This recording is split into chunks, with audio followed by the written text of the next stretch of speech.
ಪ್ರಿಯಾಂಕಾ ಜಾರಕಿಹೊಳಿ ಪರ ಕಾಂಗ್ರೆಸ್ ಭರ್ಜರಿ ಪ್ರಚಾರ. ಬೆಳಗಾವಿ ಜಿಲ್ಲೆಯ ಅಥಣಿ ಪಟ್ಟಣದ ಸೋಷಿಯಲ್ ಸ್ಪೋರ್ಟ್ಸ್ ಕ್ಲಬ್ ಆವರಣದಲ್ಲಿ ಕಾಂಗ್ರೆಸ್ ಪಕ್ಷದ ಅಧಿಕೃತ ಅಭ್ಯರ್ಥಿಯಾದ ಪ್ರಿಯಾಂಕಾ ಜಾರಕಿಹೊಳಿ ಅವರ ಪರ ಕಾಂಗ್ರೆಸ್ ಭರ್ಜರಿ ಪ್ರಚಾರ ನಡೆಸಲಾಯಿತು. ಪ್ರಚಾರ ಸಭೆಯ ಅಧ್ಯಕ್ಷತೆ ವಹಿಸಿ ಶಾಸಕ ಲಕ್ಷ್ಮಣ ಸವದಿ ಮಾತನಾಡಿ, ಕೇಂದ್ರದ ಬಿಜೆಪಿ ಸರ್ಕಾರ ಚುನಾವಣೆ ಬಂದಾಗ ಮಾತ್ರ ಪ್ರಣಾಳಿಕೆಯನ್ನು ಬಿಡುಗಡೆ ಮಾಡಿ ಜನರ ದಿಕ್ಕು ತಪ್ಪಿಸುವಂತಹ ಕೆಲಸ ಮಾಡುತ್ತಾ ಬಂದಿದೆ. ಕಾರ್ಯಕರ್ತರು ಬಿಜೆಪಿಯ ಸುಳ್ಳು ಭರವಸೆಗೆ ಮೋಸ ಹೋಗದೆ ಚಿಕ್ಕೋಡಿ ಲೋಕಸಭಾ ಕಾಂಗ್ರೆಸ್ ಅಭ್ಯರ್ಥಿ ಕುಮಾರಿ ಪ್ರಿಯಾಂಕಾ ಜಾರಕಿಹೊಳಿ ಅವರನ್ನು ಹೆಚ್ಚಿನ ಮತಗಳ ಅಂತರದಿಂದ ಗೆಲ್ಲಿಸುವ ಮೂಲಕ ರಾಜ್ಯದಲ್ಲಿ ಕಾಂಗ್ರೆಸ್ ಪಕ್ಷದ 20 ಸ್ಥಾನಗಳಲ್ಲಿ ಲೋಕಸಭಾ ಅಭ್ಯರ್ಥಿಗಳು ಗೆಲುವು ನಿಶ್ಚಿತ ಎಂದು ಶಾಸಕ ಲಕ್ಷ್ಮಣ ಸವದಿ ಭವಿಷ್ಯ ನುಡಿದರು. ಇದೇ ಸಮಯದಲ್ಲಿ ಚಿದಾನಂದ ಸೌದಿ, ಸದಾಶಿವ ಬುಟಾಳಿ ಸೇರಿದಂತೆ ಮತ್ತಿತರರು ಪಾಲ್ಗೊಂಡಿದ್ದರು. Kalyana Karnataka news bureau, Athani.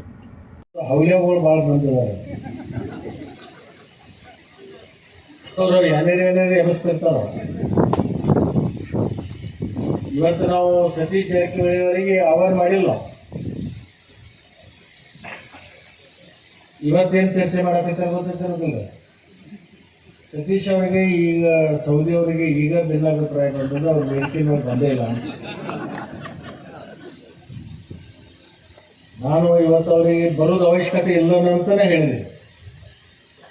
ನಿಮ್ಮ ಕೆಲಸದಾಗ ಏನಿದ್ರೆ ನೀವು ಮಾಡ್ಕೊಳ್ಳಿ. ಇವತ್ತು ನಮ್ಮ ತಾಲೂಕು ಮಟ್ಟದ ನಮ್ಮ ಕ್ಷೇತ್ರಕ್ಕೆ ಸೀಮಿತವಾಗಿರ್ತಕ್ಕಂಥ ನಮ್ಮ ಆಯ್ದ ಮುಖಂಡರನ್ನ, ಕಾರ್ಯಕರ್ತರನ್ನ ಕರೆದು ಈ ಚುನಾವಣೆ ಸಿದ್ಧತೆಯನ್ನು ನಾವು ಮಾಡ್ಕೊತೀವಿ. ನಿಮ್ಮ ಕೆಲಸ ನೀವು ಮಾಡಿ ಅಂತಾನೆ ಹೇಳಿದ್ದೇವೆ.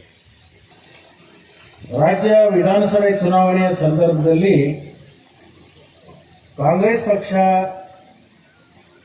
ಏನೋ ಒಂದು ಭರವಸೆ ಪತ್ರಗಳನ್ನು ಕೊಟ್ಟಿದೆ, ಗ್ಯಾರಂಟಿ ಕಾರ್ಡ್ಗಳನ್ನು ಏನು ಕೊಟ್ಟಿದ್ವಿ. ಆ 5 ಗ್ಯಾರಂಟಿ ನಾವೇನು ಆಶ್ವಾಸನೆ ಕೊಟ್ಟಿದ್ವಿ. ಬಹುತೇಕ ಬಹಳಷ್ಟು ಜನರಿಗೆ ಇವತ್ತಿನ ದಿನಮಾನ ಈ ಆಶ್ವಾಸನೆ ಪತ್ರಗಳ ಮೇಲೆ ವಿಶ್ವಾಸನ ಹೊಂಟೋಗಿ ಈ ಚುನಾವಣಾ ಪ್ರಣಾಳಿಕೆ ಅಂತ ಹೇಳಿ ಏನು ಸಮಿತಿ ಮಾಡಿ ಆ ಸಮಿತಿ ಒಳಗೆ ತೀರ್ಮಾನ ಮಾಡಿ ಅದನ್ನು ಜನರಿಗೆ ಒಂದು ನಮ್ಮ ಸರ್ಕಾರ ಅಧಿಕಾರಕ್ಕೆ ಬಂದರೆ, ನಿಮ್ಮೆಲ್ಲರ ಸಹಕಾರದಿಂದ, ನಿಮ್ಮ ಆಶೀರ್ವಾದದಿಂದ ನಮ್ಮ ಸರ್ಕಾರ ಅಸ್ತಿತ್ವಕ್ಕೆ ಬಂದರೆ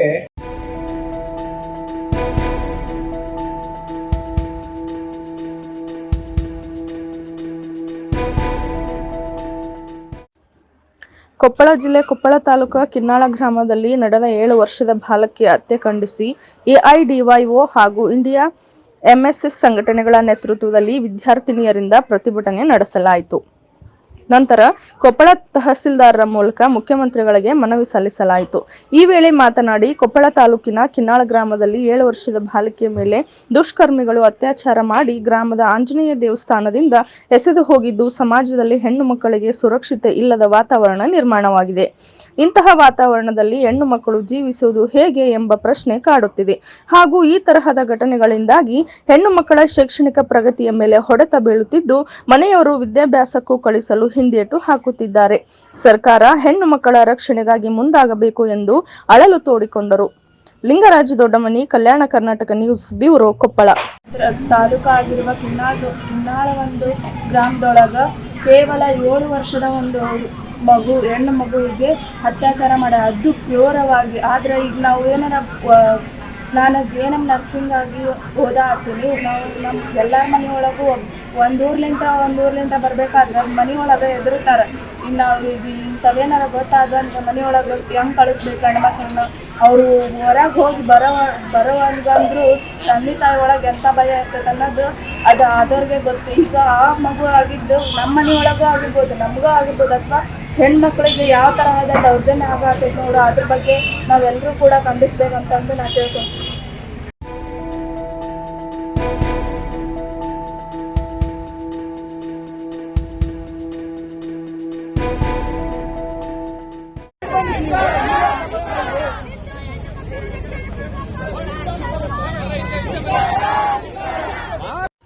ಹುಬ್ಬಳ್ಳಿಯಲ್ಲಿ ನಡೆದ ನೇಹಾ ಹಿರೇಮಠ್ ಹತ್ಯೆ ಖಂಡಿಸಿ ತುಮಕೂರಿನ ಟೌನ್ ಸರ್ಕಲ್ನಲ್ಲಿ ಬಿಜೆಪಿ ಪಕ್ಷದ ವತಿಯಿಂದ ಪ್ರತಿಭಟನೆ ನಡೆಸಲಾಯಿತು. ನಂತರ ಟೌನ್ ಹಾಲ್ ಸರ್ಕಲ್ನಿಂದ ಮೆರವಣಿಗೆ ಮೂಲಕ ಜಿಲ್ಲಾಧಿಕಾರಿ ಕಚೇರಿ ಬಳಿ ತೆರಳಿ ಜಿಲ್ಲಾಧಿಕಾರಿಗಳಿಗೆ ಮನವಿಯನ್ನು ಸಲ್ಲಿಸಲಾಯಿತು.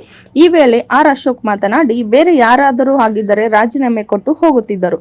ಆದರೆ ರಾಜೀನಾಮೆ ಕೊಡದೆ ಮಾನ ಮರ್ಯಾದೆ ಇಲ್ಲದೆ ಅಧಿಕಾರದಲ್ಲಿ ಮುಂದುವರಿಯುತ್ತಿರುವ ಕೆಲಸವನ್ನ ಸಿದ್ದರಾಮಯ್ಯ ಸರ್ಕಾರ ಮಾಡುತ್ತಿದೆ. ಇಡೀ ರಾಜ್ಯದಲ್ಲಿ ಒಂದು ರೀತಿ ಭಯೋತ್ಪಾದನಾ ಚಟುವಟಿಕೆ ನಡೆಯುತ್ತಿದ್ದು ಈ ನಾಡಿನಲ್ಲಿ ಹೆಣ್ಣು ಮಕ್ಕಳಿಗೆ ರಕ್ಷಣೆ ಇಲ್ಲದಂತಾಗಿದೆ. ಓಟಿಗಾಗಿ ಕಾಂಗ್ರೆಸ್ ಪಕ್ಷ ಏನು ಬೇಕಾದರೂ ಮಾಡುತ್ತದೆ. ಕಾಂಗ್ರೆಸ್ ಸರ್ಕಾರ ಬಂದ ಮೇಲೆ ಕೊಲೆ, ಸುಲಿಗೆ, ಅತ್ಯಾಚಾರಗಳು ಹೆಚ್ಚಾಗುತ್ತಿವೆ. ಕಾನೂನು ಸುವ್ಯವಸ್ಥೆ ಕೆಟ್ಟಿದೆ. ಇಂತಹ ದುರುಳರ ಕಾಂಗ್ರೆಸ್ ಅನ್ನ ಕಿತ್ತೊಗೆಯಬೇಕು. ಈ ಚುನಾವಣೆಯ ನಂತರ ರಾಹುಲ್ ಗಾಂಧಿಗೆ ನಾವೇ ಒಂದು ಚಂಬು ಕೊಟ್ಟು ಫಾರಿನ್ಗೆ ಕಳಿಸುತ್ತೇವೆ ಎಂದು ವಾಗ್ದಾಳಿ ನಡೆಸಿದರು. Kalyana Karnataka news bureau, Koppal. ರಾಜೀನಾಮೆ ಕೊಟ್ಟು ಹೋಗ್ತಾ ಇದ್ರು. ನಿಮ್ಗೆ ಆ ರಾಜೀನಾಮೆ ಕೊಡಕ್ಕೂ ಮಾನ ಮರ್ಯಾದೆ ಇಲ್ಲದಕ್ಕಂತ ಅಧಿಕಾರದಲ್ಲಿ ಮುಂದುವರಿಯುವಂತ ಕೆಲಸವನ್ನ ಸಿದ್ದರಾಮಯ್ಯನವರು ಕಾಂಗ್ರೆಸ್ ಸರ್ಕಾರ ಮಾಡ್ತಾ ಇದೆ.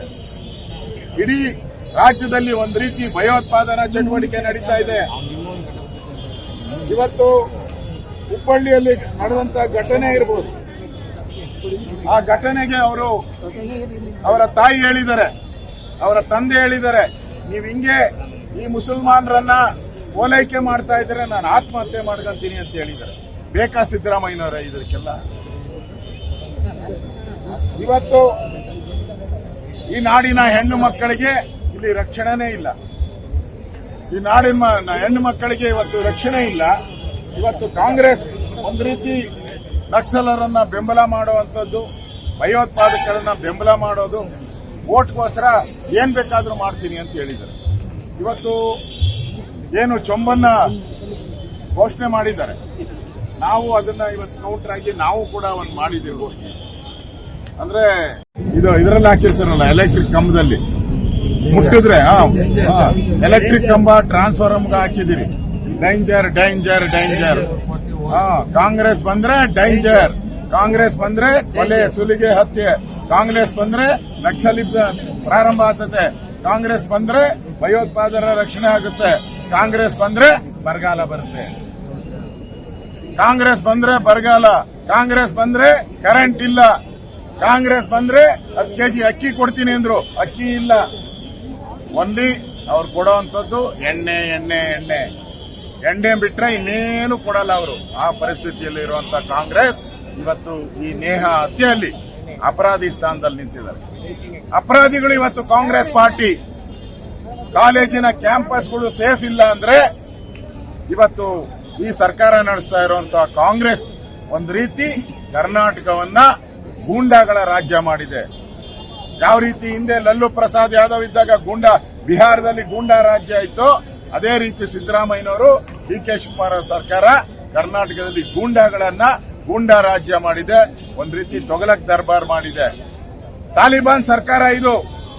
ಕರ್ನಾಟಕದಲ್ಲಿರುವಂತದ್ದು ತಾಲಿಬಾನ್ ಸರ್ಕಾರ. ನೀವೇನ್ ಬೇಕಾದ್ರೂ ಮಾಡಿ, ನಿಮ್ಮನ್ನ ರಕ್ಷಣೆ ಮಾಡ್ತೀನಿ ಅಂತ ಹೇಳಿದ್ದಾರೆ. ಮುಸಲ್ಮಾನ್ ಭಯೋತ್ಪಾದಕರು ಏನೇ ಮಾಡಲಿ ಅವ್ರನ್ನ ರಕ್ಷಣೆ ಮಾಡ್ತೀರಿ, ಅವರ ಕೇಸ್ಗಳನ್ನ ವಾಪಸ್ ತೆಗಿತೀರಿ. ರಾಮೇಶ್ವರ ಕೆಫೆ ಏನ್ ಹೇಳಿದ್ರು ಅವರು? ಇದು ಹೋಟ್ಲ್ ಗಲಾಟೆ ಅಂತ ಹೇಳಿದ್ರು.